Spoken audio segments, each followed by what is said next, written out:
जिला विधिक सेवा प्राधिकरण द्वारा आयोजित यूथ जागरूकता शिविर में आपका हार्दिक स्वागत है। आज आप सभी को जिला विधिक सेवा प्राधिकरण पिथौरागढ़ उत्तराखंड से राजकीय उच्चतर माध्यमिक विद्यालय पाभे में आई श्रीमती निर्मला पांडे एवं श्रीमती गीता बिष्ट जी द्वारा साइबर क्राइम एवं छात्र छात्राओं की निजी समस्याओं से संबंधित जानकारी दी जा रही है। साइबर क्राइम से बचने के लिए इसे आप सभी को अवश्य देखना चाहिए। अब बात आती परेशानी कैसी होती है। हम तो बच्चे हैं, हमें तो कोई परेशानी ही नहीं है। आपको कोई परेशानी नहीं है? क्या आप लोग आधा एक घंटा अपने परिवार के साथ बैठते हो? नहीं।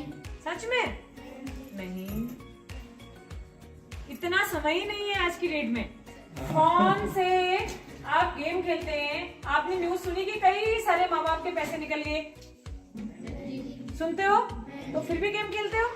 फोन का जो यूज होता है ना बेटा, वो बड़ा हानिकारक है, क्योंकि हमें उसकी चीजें मालूम ही नहीं है। तरीके से मैसेज कर रहा है या फिर आपकी कोई प्रोफाइल पिक देख रहा है, व्हाट्सएप में कोई कॉलिंग या मैसेज आ रही है, उसको हम बोलते हैं साइबर क्राइम। उसका निवारण कहाँ पे होता है? साइबर सेल में। साइबर सेल में जाकर के कंप्लेन दर्ज होती है, जिसके अनुसार काम आपके जितने सारे पैसे गए हैं या फिर कोई ऐसे काम हुए हैं, जैसे आपको कोई मैसेजेस कर रहा है, कोई बैक कॉल कर रहा है, कोई वीडियो कॉल कर रहा है, तो वो वहाँ केस रजिस्टर हो जाता है। साइबर सेल के द्वारा ही उस चीज का निवारण किया जाता है।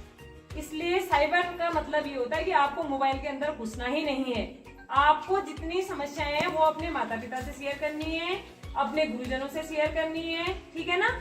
तो ये चीजें आप मोबाइल से दूरी क्या रखोगे, बरकरार रखोगे ना जी। बहुत सारे लोग होते हैं जो आपको प्यार से, पराये लोग आपको अपना बनाना चाहते हैं, आपसे बात करना चाहते हैं, आपको गलत तरीके से फोन के माध्यम से बात करते हैं कि आप हमें अपनी परेशानी बताओ, ये बताओ, ऐसा बताओ। उसके बाद धीरे धीरे वो आपकी कमजोरियों को जानते हैं और आपको यहाँ से ले जाने के बाद, जिसे हम बोलते हैं मानव तस्करी, इसका मतलब होता है शरीर के अंगों के साथ साथ एक पूरे व्यक्ति को इस जगह से उधर उस जगह भेज देना, यानी कि आयात और निर्यात। सबसे ज्यादा आज की डेट में पहाड़ की लड़कियां 8 साल से लेकर के 14 साल के बीच की लड़कियां इसका शिकार बन रही हैं और 385 केसेस अभी तक रजिस्टर हो चुके हैं, जिनमें लड़कियां आधी मिली है, आधी का अता पता ही नहीं है। तो सबसे ज्यादा सतर्क रहने की जरूरत है हम लोगों को, पराये लोगों से जो आपको फोन के द्वारा ही मिलते हैं, या फिर कोई ऐसा व्यक्ति जो दूसरी जगह का है और आपको बोल रहा है, समझ रहा है कि आप कहाँ से आ रहे हैं, क्या कर रहे हैं, आपको आते जाते स्कूल आते जाते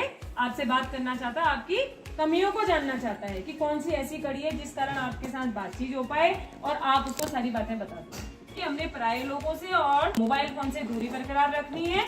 मैडम द्वारा इस अवसर पर छात्र छात्राओं को अपरिचित लोगों से दूर रहते हुए केवल अपने माता पिता और गुरुजनों पर ही भरोसा करने के निर्देश दिए जा रहे हैं। कि जब घर से आप स्कूल आ रहे हैं तो आपकी पूर्ण रूप की जिम्मेदारी इस परिवार की हो जाती है जो परिवार यहाँ मौजूद है। इसलिए इनके साथ भावनात्मक तरीके से जुड़ाव होना आपके लिए बहुत आवश्यक है। अच्छा, चाइल्ड हेल्पलाइन का नंबर है 1098, ठीक है। 112 नंबर है महिला हेल्पलाइन नंबर, 181 है ये भी महिला हेल्पलाइन नंबर है। सखी वन स्टॉप सेंटर का नंबर, जहाँ पे कोई लड़की अकेली पाई जा रही है या फिर कोई ऐसी कंडीशन है जहाँ आप किसी को कॉल नहीं कर सकते, आप 112 एंड 181 में कॉल कर सकते हैं। 100 नंबर है आपका इमरजेंसी नंबर। आज की जो जनरेशन वो अटैचमेंट वाले लगाव में चल रही है, ठीक है। पहले टाइम के लोग भावनात्मक तरीके से कार्य करते थे। अब उसका क्या मतलब है? वो जो अटैचमेंट है वो सिर्फ 1 या 2 या 3 दिन का या फिर 1 महीने का अटैचमेंट है, जिसमें दूसरा पक्ष से आपको सिर्फ इस चीज के लिए इन्वॉल्व कर लेता है कि उसको उससे क्या फायदा होगा। अब दूसरा आता है भावनात्मक जुड़ाव। भावनात्मक जुड़ाव से आपके घर परिवार के लोग और आपके विद्यालय परिवार के लोग, 2 लोग ऐसे होते हैं, 2 परिवारों के लोग जो आपके साथ भावनात्मक तरीके से जुड़े हुए होते हैं, जो आपकी अंतरात्मा की आवाज सुनते हैं, जो आपको समझते हैं कि 5 मिनट अगर कोई बच्चा लेट है उसका चेहरा देख के भाग जाएंगे कि इसके साथ कौन सी घटना घटी है। समझ रहे हैं? उसे कहते हैं भावनात्मक जुड़ाव। और एक जुड़ाव है अटैचमेंट। उसको आते जाते हुए लोग बोलते हैं आज तो तू बहुत स्मार्ट लग रही है, आज तो तू बहुत सुंदर लग रहा है भाई, आज तो तूने बहुत अच्छे कपड़े पहने हैं। वो आपका फायदा उठा के कहीं ना कहीं मिसयूज करेगा और इसका शिकार सबसे ज्यादा आज की डेट में लड़कियां हो रही हैं और हमें सबसे ज्यादा सेव करने की जरूरत लड़कियों को है। पॉक्सो एक्ट एक ऐसा एक्ट है जिसके तहत 0 से लेकर के 18 साल तक की लड़कियों के साथ कोई ऐसी घटना घटे और फिर यह घटना घट जाए। मैडम द्वारा इस अवसर पर बालिकाओं को आत्मनिर्भर बनने की प्रेरणा दी जा रही है। आज का ऑप्शन जो है सबसे पहले आत्मनिर्भर बनना। आत्मनिर्भर बनने के बाद आप शादी जैसी कंडीशन में अपने आप को सक्षम रख सकते हैं, स्वरोजगार से जुड़ सकते हैं। अगर कल के दिन कोई अप्रिय घटना आपके साथ घट गई तो आप कम से कम अपना स्तंभ बना के अपने परिवार को और अपनी जिम्मेदारियों का निर्वाह कर सकते हैं। इसलिए एक लड़की को शिक्षा के साथ साथ अच्छा संस्कार के साथ साथ मजबूत बनाना बहुत जरूरी है, क्योंकि कहीं ना कहीं हम लोग निर्भर रह जाते हैं पूरा पुरुषों के ऊपर या लड़कों के ऊपर। संस्कार जिस व्यक्ति के अंदर हैं वो संस्कारों के साथ काम करेगा तो शायद कभी पीछे मुड़ के नहीं देख सकता। After this motivational speech, madam द्वारा समाज में जेंडर इक्वलिटी हेतु एक एक्टिविटी की जा रही है। जब मैंने बोला आपको कि हम लोग एक ग्रुप बनाएंगे, हम लोग कैसे आए? आधे लड़के और लड़कियां, है ना? अच्छा, ये कहाँ से आया? कब से कैसे हम लोगों ने ये किया? हमने ऐसा ही देखा है क्या? कैसे हम लोग एक साइड हो गए?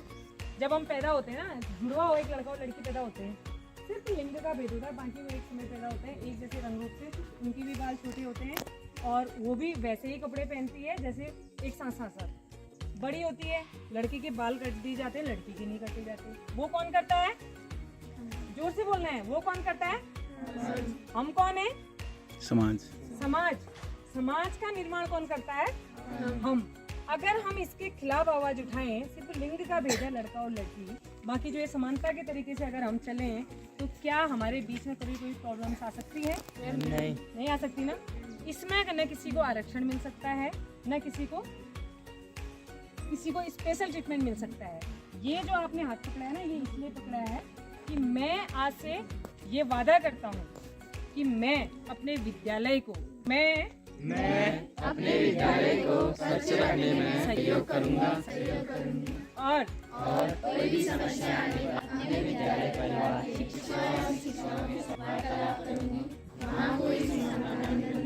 मैं आपको सूचित करूँगा। हम लड़कों के कदम से कदम मिलाएंगे और लड़कियाँ लड़कों के कदम से कदम मिलाएंगी और लड़के लड़कियों के साथ कदम से मिलाएंगे। ठीक है। और एक और समस्या आती है बेटा, जिसको मैं आप लोगों के साथ शेयर करती हूँ।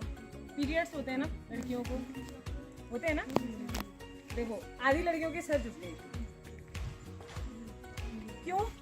पीरियड्स होते हैं, फिर झुक गया। पीरियड्स होते हैं, वो एक नियम है। वो नियम है क्योंकि उसके बिना हर एक नारी अधूरी है कि हम उस चीज को लेने में अपना सर को नीचे करें। अगर कोई समस्या आती है, स्पेशली लड़कों से मैं बोल रही हूँ, कभी भी किसी लड़की के कपड़े में दाग लगा हुआ दिखा तो हंसना नहीं।